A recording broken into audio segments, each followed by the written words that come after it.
Let's start with the bioinstrumentation techniques first, that is the chromatography. Chromatography is the laboratory technique which is for the separation of mixtures. Chrome को मतलब होता है इसमें colour और graphene का मतलब होता है टू राइट. इसका मतलब colours band separation of individual compounds.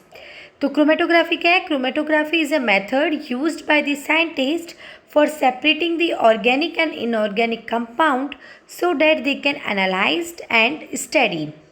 Purpose क्या होता है क्रोमेटोग्राफी का? एनालिटिकल पर्पस भी हो सकता है और प्रिपरेटिव भी पर्पस हो सकता है. एनालिटिकल में हम क्या देखते हैं? Determine the chemical composition of sample. और प्रिपरेटिव में अपन देखते हैं कि वो सैंपल कितना प्योरीफाई है या उसके अंदर कितनी क्वांटिटी है, वो चीज़ इसके अंदर देखी जाती है. नेक्स्ट बात करते हैं कि इसमें कुछ टर्म्स की जिसको अपन देख लेते हैं पहले, जिससे कि आगे जाके जब अपन क्रोमेटोग्राफी के टाइप्स पढ़ेंगे तो अपने को दिक्कत नहीं आएगी. फर्स्ट चीज़ है इसमें क्रोमेटोग्राफ. क्रोमेटोग्राफ क्या होता है? Equipment that enables a sophisticated separation. जैसे कि एग्जांपल में गैस क्रोमेटोग्राफी का या लिक्विड क्रोमेटोग्राफी का जो इक्विपमेंट होता है उसको क्रोमेटोग्राफ के नाम से जाना जाता है. इफ्लुएंट क्या होता है? ENT वाला, फ्लूइड एंटरिंग द कॉलम. जहाँ से फ्लूइड एंटर हो रहा है कॉलम के या सॉल्वेंट जब एंटर हो रहा है वो. और इफ्लुएंट ATE मतलब मोबाइल फेज जो उस कॉलम से निकल रहा है, उसको छोड़ के जा रहा है. उसके अलावा एक स्टेशनरी फेस होता है जिसको इमोबिलाइज फेस भी कहा जाता है. Immobilised on the support particles और on the inner wall of the column tubing. Example में से सिलिका लेयर यूज़ की जाती है स्टेशनरी फेस इमोबिलाइजेशन करने के लिए. किसमें? थिन लेयर क्रोमेटोग्राफी के अंदर.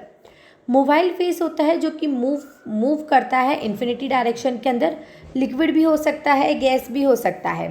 The mobile face moves through the chromatography column. जो मोबाइल फेस है वो कहाँ से मूव करता है? क्रोमेटोग्राफी कॉलम से मूव करता है, that is the stationary phase से. Where the sample interact with the stationary phase and is separate. जहाँ पे मोबाइल फेस इंटरैक्ट करता है स्टेशनरी फेस से और उसको क्या कराता है? सेपरेशन में हेल्प कराता है.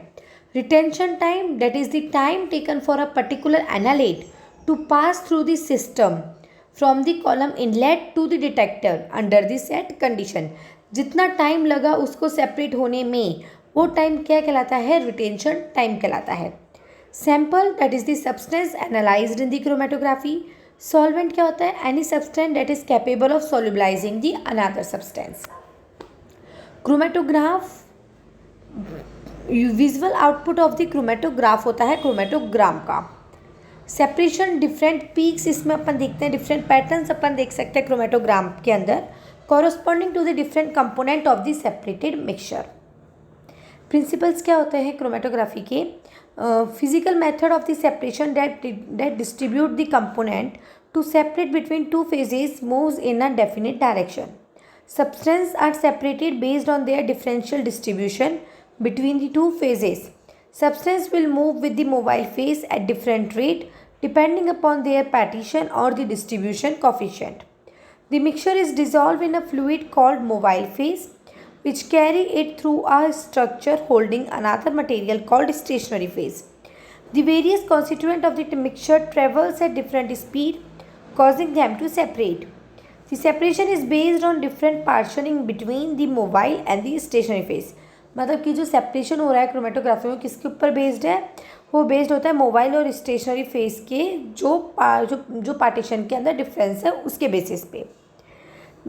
अगर अपन कॉलम की बात करें, कॉलम कंटेनिंग स्टेशनरी फेस में, तो अपन ने ऊपर ग्रीन कलर का सैंपल, ग्रीन मतलब कि इसमें बहुत सारे मिक्सचर और सैंपल अपन ने लोड किए, नीचे अपन ने इक्वल ले लेते गए, तो धीरे धीरे वो सैंपल्स में से जो रन करता जाएगा और जो सबसे कम मॉलिक्यूल वेट का होगा जल्दी जल्दी रन करेगा और हाई मॉलिक्यूल वेट का धीरे धीरे रन करेगा. तो उसको अपन अलग अलग वे में कलेक्ट कर सकते हैं. सबसे पहले बात करते हैं टाइप्स ऑफ क्रोमेटोग्राफी में. सबसे पहली chromatography that is the adsorption chromatography. It is a type of chromatography in which a mobile liquid और a gaseous phase is absorbed on to the surface of the stationary solid phase. The equilibration between the mobile and stationary phase accounts for the separation of the different solutes. Technique जो involve हो रही है इसके अंदर, a method by which the substance to be analyse is pure into a vertical glass tube containing the absorbent. The various components of the substance moving through the absorbent at the different rate of speed according to their degree or the attraction to it, and producing band of the color at the different level of the adsorption column. Principle क्या है? Separation occurs because of the fact that an equilibrium is established between the molecule absorbed from the stationary phase and those which are flowing freely in the mobile phase. The more the affinity of the molecule of the particular component, less will be its momento. जैसे कि इसमें आप इसका example इसका figure देख सकते हो absorption chromatography का।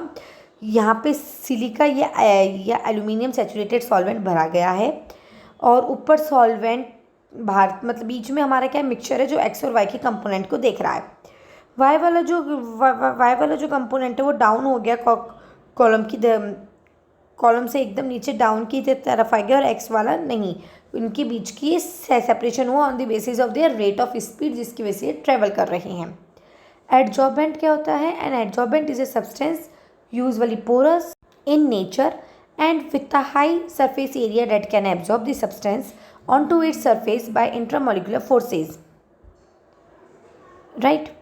नेक्स्ट बात करते हैं कॉमन एब्जॉर्बेंट की कौन कौन से एब्जॉर्बेंट अपन यूज़ ले सकते हैं एब्जॉर्प्शन क्रोमेटोग्राफी में। मॉडिफाइड सिलिका जेल, एल्यूमिनिया, केसर गुड जिसको डायटोमिन अर्थ में से देखते हैं, सेलुलोज Mn300, सेलुलोज माइक्रोक्रिस्टलाइन।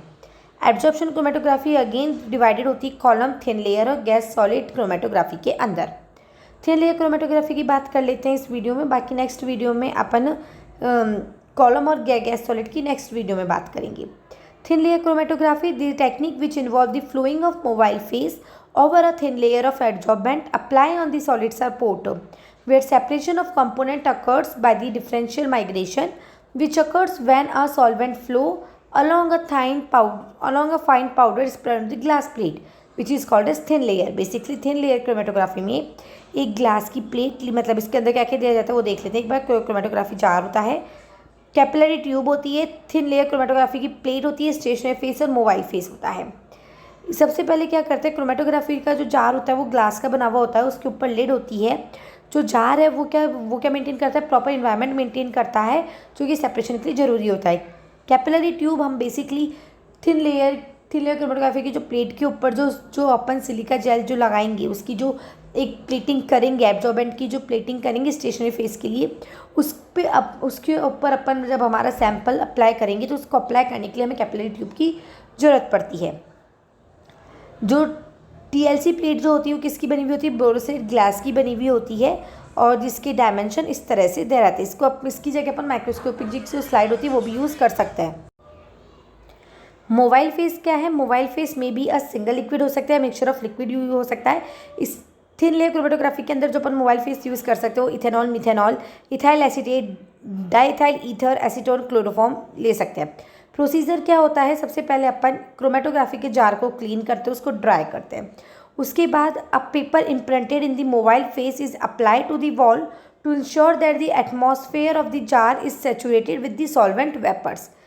मतलब कि एक पेपर लेते हैं उसके ऊपर मोबाइल फेस के अंदर डुबो के उस पेपर को पूरे जाल के ऊपर लगा देते हैं कि जो उसके जो जाल की जो वॉल है वो भी क्या हो जाए? सॉल्वेंट वेपर से सैचुरेटेड हो जाए। उसके बाद उसमें मोबाइल फेस उस जार के अंदर ऐड किया जाता है अप टू 0.5 से लेकर 1 सेंटीमीटर के बॉटम तक। उसके बाद जार को क्लोज कर दिया जाता है। Equilibrium is allowed to maintain, और इक्विलिब्रियम अलाउ किया जाता है मेंटेन करने के लिए, और बेस लाइन पे अपन मार्क कर देते हैं एब्जॉर्बेंट पे।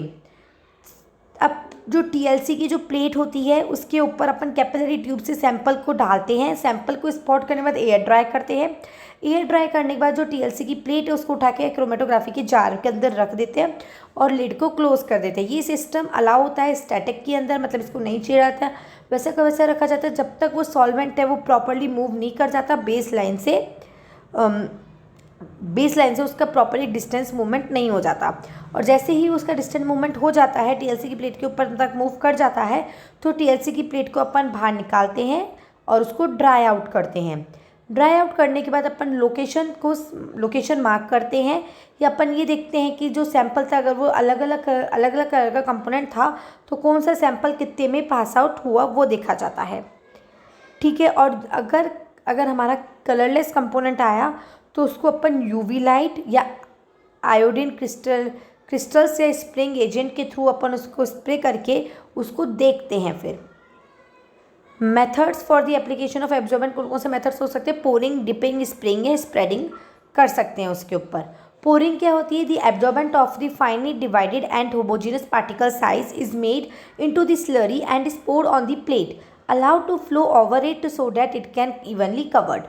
Dipping क्या है? The technique is used for a small plate by dipping the two plate at a time back to back in a slurry of the absorbent in the chloroform or other volatile solvent. Exact thickness of the layer is not known and evenness of the layer may not be good. Spraying slurry is diluted further for the operation of the sprayer, but this technique is not used nowadays as it is difficult to form a uniform layer. Spreading, all the above methods fail to give thin layer and uniform layer. Modern method utilize the spreading device for the preparation of uniform thin layer on a glass plate. Commercial spreader भी इस पर use कर सकते हैं, moving spreader और moving plate के through, जिसमें ये एक पर्टिकुलर मतलब पर्टिकुलर थिकनेस देते हैं, यूनिफॉर्म थिकनेस देते हैं हर एक प्लेट में, जो कि 0.2 से 2 mm तक होती है। एक्टिवेशन ऑफ प्लेट कैसे एक्टिवेट की जाती है टीएलसी की? After spreading the plate are allowed to dry in the air and further dry and activated by heating at 100 degree Celsius for 30 minute. By removing the liquid associated with the layer completely, the absorbent layer is activated. ये thin layer of chromatography का देखिए, plastic, glass या aluminium sheet पे भी अपन thin layer of silica gel को coated कर सकते हैं, राइट।